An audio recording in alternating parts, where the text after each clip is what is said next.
这是上海江景复式的天花板，客厅270度全景落地窗，采光通透，赠70平露台，正看陆家嘴3件套，东方明珠近在咫尺。建面160平，做了大4房的设计，原价1000万，现特价369万出售，70年产权，外地户口可买。今年是不是大家觉得很热？但是想想自己家的房价，立马就凉快了。今年不管是老房子也好，新房子也好，输入包房也好，还是说你的配套房也好，只要是房子，你价格不愿意降，你就卖不掉。从未见过如此着急的开发商，自降400万，只为把房子快速卖掉。黄浦区愚园板块单价10.8万，低于周边二手房8万每平，低于新房20来万。大家好，欢迎来到看大陆节目，我是美玲。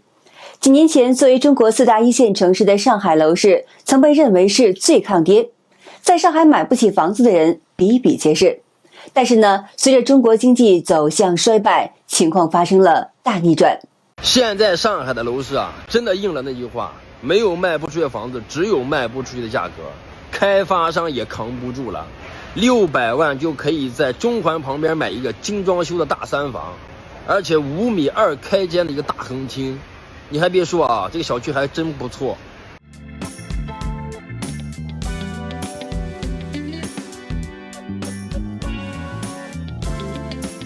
今年的国庆假期即将过完了，那么1号到7号，上海的二手房成交量总共只有780套左右，换作每天也就114套这个样子。比起去年的同期1号到7号2133套，少了1353套，少了将近2%。这个数量不可谓不惊人，造成这个情况也是有原因的。第一个，去年国庆假期前夕，上海出台的沪9条，直接拉动了国庆假期的一个成交量上升。博主分析指出，今年上海政府在8月25号就出台沪6条了，这个政策红利已经提前释放了。这第二呢，新房分流。据统计，10月1号到6号，上海新房签约量是988套，同比增加了72%。他认为呢，上海新房与二手房的价格倒挂是背后最主要原因。这第三，很多潜在的买房者观望情绪相当浓厚。说白了呢，就是大家都在观望，不肯买房，要看房价下跌到什么程度。现在不但是二手房不好卖，就连曾经被看作是财富与地位象征的豪宅，也没有从前受追捧了。现在上海二手房市场可真的是凉凉了。上海楼市属于近几年全国楼市当中最抗跌的楼市，但即便在这样的市场当中，也有个别板块出现了泡沫破裂，甚至说是崩盘了。之前老杨曾经分析过，上海的外围地区，尤其是在北部，就是南通下面的启东和海门的部分板块，靠近崇明岛的房价跌了70%、80%的，非常惨烈。在上海的行政辖区之内，总体房价呢，我估计二手房跌了30%左右。有人指出，目前上海二手房总存量大约是830万套，目前二手房挂牌量约为38万套。而今年国丧期间，上海二手房成交数据却是十分的惨淡。截止到2025年10月8号的数据，上海二手房成交环比今年9月下降了77.3%，同比2024年的10月也跌去了63%。10年来，今年是房价跌得最惨的一年。今年的国庆是10几年来成交量最低的一年。今年的国庆成交量到现在加起来连1000套都没有，意味着每天的成交量连100套都没有。上海房价这回真的跌惨了，二手房有的直接腰斩，挂半年都卖不出去，连新房也凉透了。现在这行情，别说刚需的看不懂，就连在上海住了一辈子的老阿姨也懵了。现在上海豪宅也沦落到了让人意想不到的境地。比跳水还迅猛的是上海房价，219平原价1600万现2次降价，仅需503，自带景观阳台，直面黄浦江与陆家嘴3件套，客厅270度全景落地窗，民用水电煤物业费仅2元，层高7米买一层送一层，还附赠7米跑道阳台，整栋纯居住1梯1户刷卡到层，精装全配5房4卫格局。某外企总裁面临巨额债务，为了填补窟窿，虹口北外滩豪宅复式暴跌73%，客厅270度环幕落地窗奢阔大气。这个豪宅就是人们津津乐道的霸总级别的家。这套房子原价是1300万，现在呢只卖502万元。中介介绍说，这个218平的大豪宅上下2层，做了大5房，黄浦江近在眼底。影视剧中被瞩目的霸总，竟然也需要卖豪宅，让人不胜唏嘘。而王健林、王思聪父子的遭遇，也让人十分的感慨。一觉醒来，王健林、万达集团都成老赖了，被法院限制高消费了，飞机高铁都不能正常坐了。怪不得8月份露面的时候，老王又瘦了一大圈，都是被欠债熬的呀。简单看了一下，这波限高的直接原因是万达欠了1.86个亿没有及时还上。谁能想到以前是非常淡定的喊出定个小目标挣他1个亿的昔日首富，今天就被这1个多的小目标难倒了。尽管限销令1天后就被解除了，但财经新媒体野马财经指出，这笔1.86亿元的执行金额反映出万达集团在财务上面临重大危机。2025年的9月29号，有上海中介发文披露，王健林儿子王思聪在上海市中心的豪宅凯德茂名公馆，近日呢以6150万元的价格出手。王思聪在2015年以6300万元买入该毛坯房，花费2000万元装修，投入高达8300万元。起初这个豪宅以约1亿元的价格挂牌出售，但是没有什么人来买。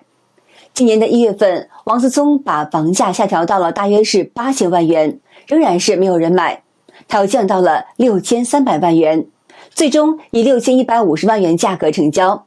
财经大 V 小米侃娱圈表示，王思聪这次卖房可是血亏。这一现象不仅凸显出当前中国房地产市场处于极度低迷的状态，也反映出了王思聪急于套现来缓解财务的压力。那么上海房价下跌夸张到了什么程度呢？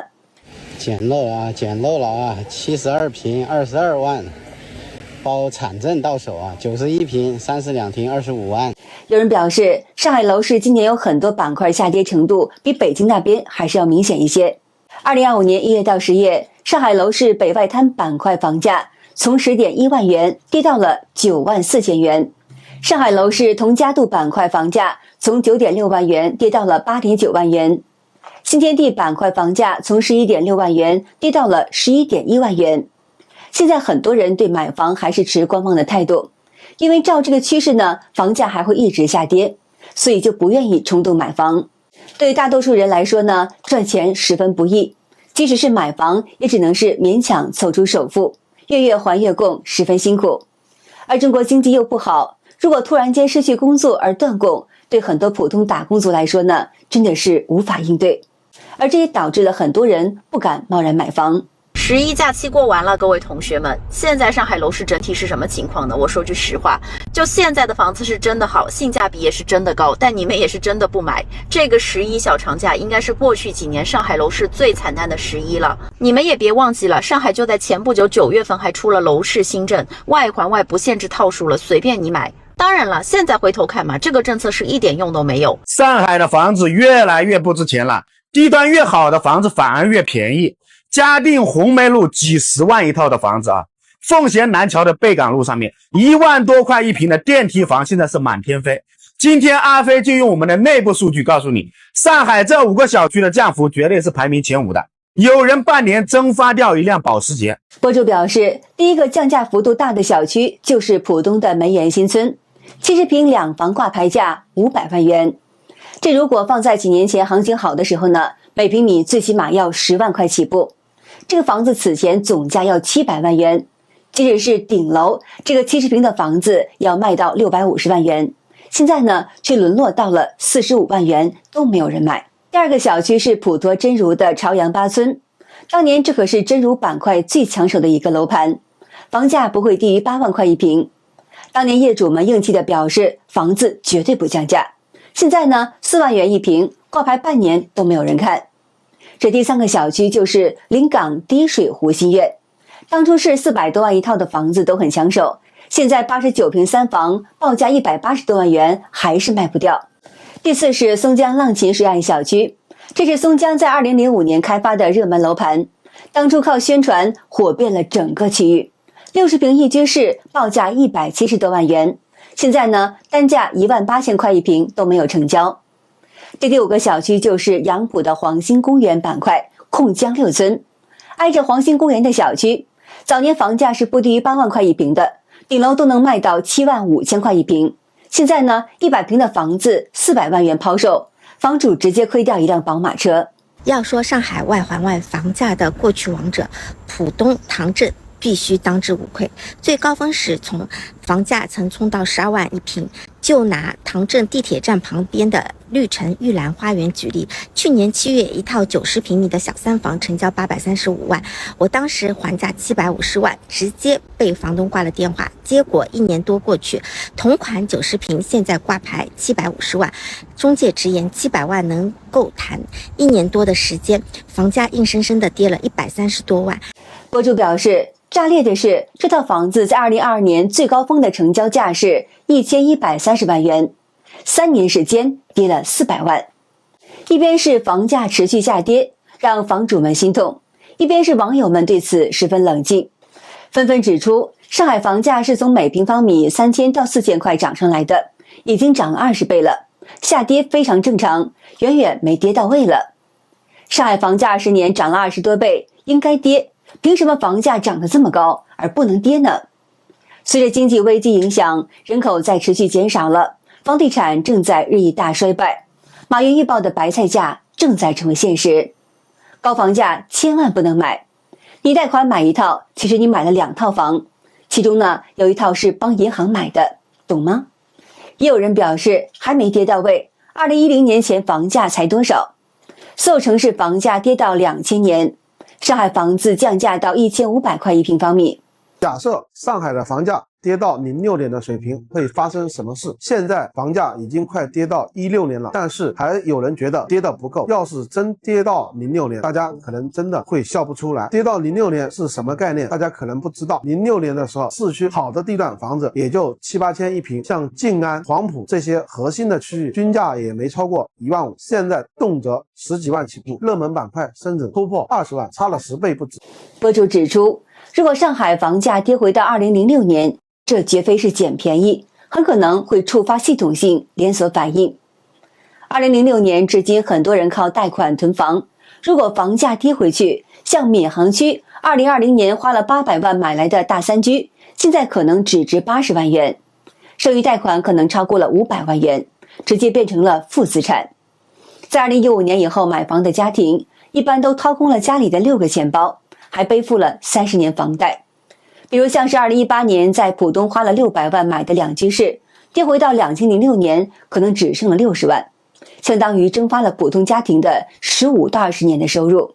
博主指出，如果上海房价跌到2006年，将会带来一系列冲击，比如像是资产缩水会让家庭减少消费。按中国央行的数据呢，房产每缩水1块钱，消费就会减少5分到8分，这样会进一步拖累区域消费市场。上海地产及上下游经济贡献了18%的 GDP 和15%的就业率。2006年房价连现在的郊区拿地的成本价都不够，中小房企会批量破产，头部房企只能裁员收缩，建材、装修等行业的订单会减少70%，超过50万人的从业者可能会面临失业。而上海的银行业有35%的贷款与地产相关。如果房价大跌，会让按揭、开发贷坏账率飙升，部分银行可能会出现流动性的危机，进而收缩所有的贷款，推高融资成本。那么也就是说呢，即使上海房价没有跌回到2006年，但就是这样的一路跌下去，还是会严重影响到很多方面。而这也是中共一直高唱经济稳中向前口号的背后，中国最富裕的城市的真实的状况。其他城市的经济以及中国总体经济会变成什么样，我们也就可想而知了。尽管现在房价都在下跌，但对普通年轻人来说，结婚依然需要买房买车出彩礼，这是压得很多男生喘不过气来。于是呢，在中共国出现了让人哭笑不得的一幕，一个男青年竟然娶了年纪和自己母亲相仿的女性，猜测该女子应该是比较富有。这可以说是中共所谓盛世下年轻人的一曲悲歌。网友海外爆料对此配文：女大3抱金砖，女大30送江山。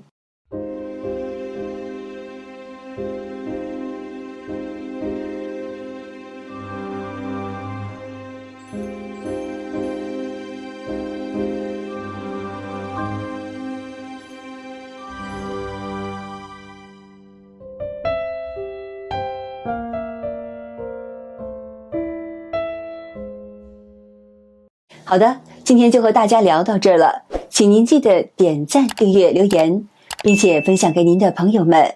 感谢您的支持，我是美玲，我们下期节目再见。